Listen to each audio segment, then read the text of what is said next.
Welcome back, everyone, to part 2 of the series of taking an early look at the Packers 2020 depth chart.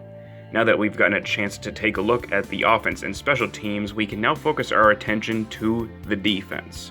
If you haven't seen part 1, be sure to go check out that video so you can see the entire depth chart. So with all that said, let's get into this, and now we got the defense right here. This is pretty much a projection of what the Packer defense will look like. In just a simplification, this is not going to be your every down looks from the Packer defense. This is just the base 3-4 system right now. There is all kinds of different packages. You got your nickel packages, you got your dime packages. So we may see a whole ton of different looks. Instead of having 3 defensive linemen, you may see 2. You may see just one starting inside linebacker. That would probably be Kirksey. You may see Raven Green play as not as a linebacker, but as a safety, a nickel safety. That's why I have that labeled as an inside linebacker / safety, because Raven Green is a strong safety, but can play the inside linebacker role. That is what Mike Pettine generally wants to do. He wants to take safeties and play them in that type of role, as that's where the new NFL is going, is that linebackers and safeties are very interchangeable and play those types of roles. Just to point a few things out, the players highlighted in gold are rookies, whether they are drafted or undrafted.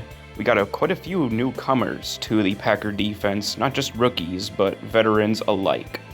Starting on the defensive line, right up here, the front, the big guys, we got Dean Lowry, Kenny Clark, and Tyler Lancaster assuming their roles as the starting defensive line, along with Kingsley Keke and Montravius Adams returning as backups.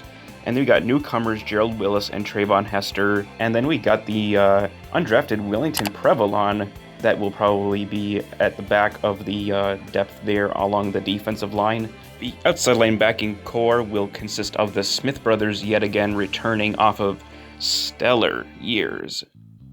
Preston and Za'Darius were absolutely outstanding players. They put pressure on quarterbacks, they got sacks, and at times they were forces in the run game. Rashon Gary is expected to have a larger role going forward into his second season with Kyler Fackrell gone.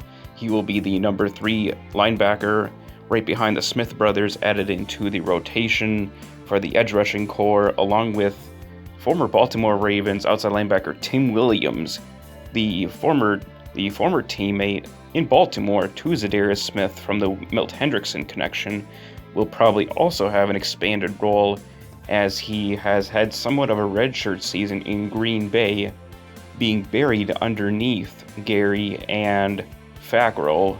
Of course, there would have to be some competition as well. There's last year's undrafted rookie Randy Ramsey returning, and 7th round draft picked outside linebacker Jonathan Garvin, who could definitely push Williams and Gary for some playing time in there. And then we got some undrafted players, Greg Roberts returning from an injury. He was on injured reserve all year. And we got a few other newcomers, undrafted free agents, Jamal Davis, Delonte Scott, and Ipa Nalehi from the TCU Horned Frogs. And then the inside linebacking role, of course, this will change. The sides may be flipped, where we may see Kirksey on the other side, varying on how Mike Pettine wants to throw the looks at. Raven has proven to be a contributor on the defense before going out with an injury and was lost for the entire season with an injury, and then he came back off of designated to return, but it was too late. He did not see any action for the Packers, and then the season was over. So that was definitely a loss for the defense, was losing Raven and what he brings to the table as a versatile player. So I'm hoping that Raven will see a lot more playing time, and with a healthy season will be a good contributor to the defense, along with newcomer Christian Kirksey, who was signed as a free agent, was released by the Cleveland Browns, and I think we got a bit of a steal here in Kirksey, who is not only a really good player before all the injuries piled up on him in Cleveland, but he's an outstanding man off the field. and I cannot wait to see what he can do in the Packer locker room and helping the young guys below him develop their game and get better as football players. Starting with Oren Burks, our former third-round draft pick from a few years ago, who has been a disappointment but could step it up with a healthy offseason. And then you have our fifth-round draft pick rookie Kamal Martin, who, being a rookie, I don't expect too much from him going at this point, but he will be at the very least a good special teams guy and a depth player.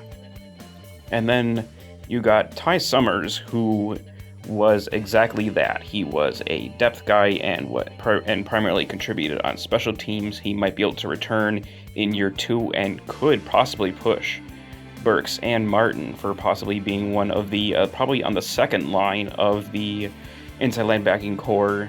And then you also have Curtis Bolden, who people seem to forget about, the last year's preseason sensation, who surprised everybody and looked very well. He looked like he played very well before going out with a torn ACL and a knee injury that sidelined him for the entire season. Pretty promising before being able to have a chance to see what he could do on the Packers 53-man roster. I'm pretty sure he was well on his way to making the 53. And then behind him there is UCLA's Chris Barnes, who I thought should have been drafted but wasn't, so I think this is a very underrated addition here.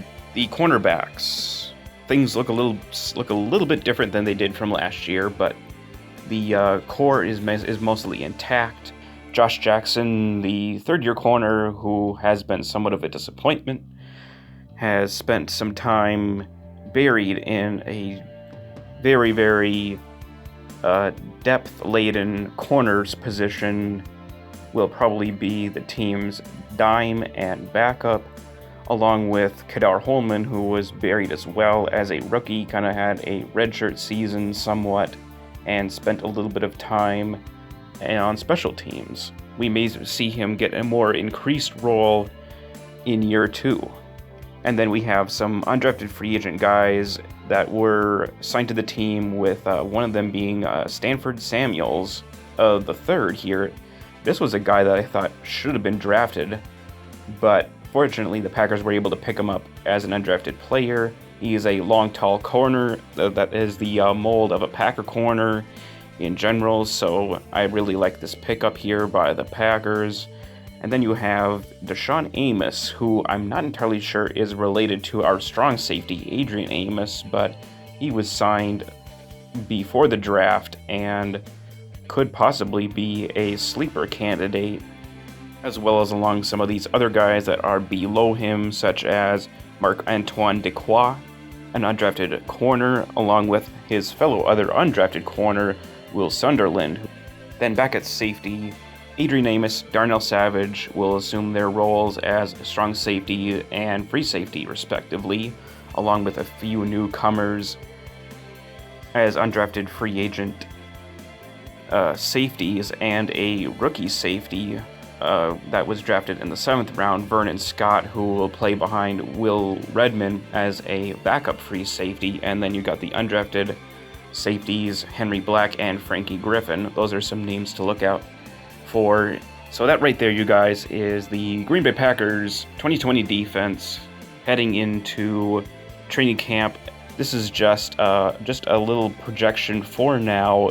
I know that things may change over time. They always do change over time at this point. So again, questions can be answered. I'll try to do whatever it takes to be proactive and answer every single question. And comment your thoughts below on the Packers depth chart for the defense. And with all that said, I will catch you guys later for another video. Go Pack, go, man.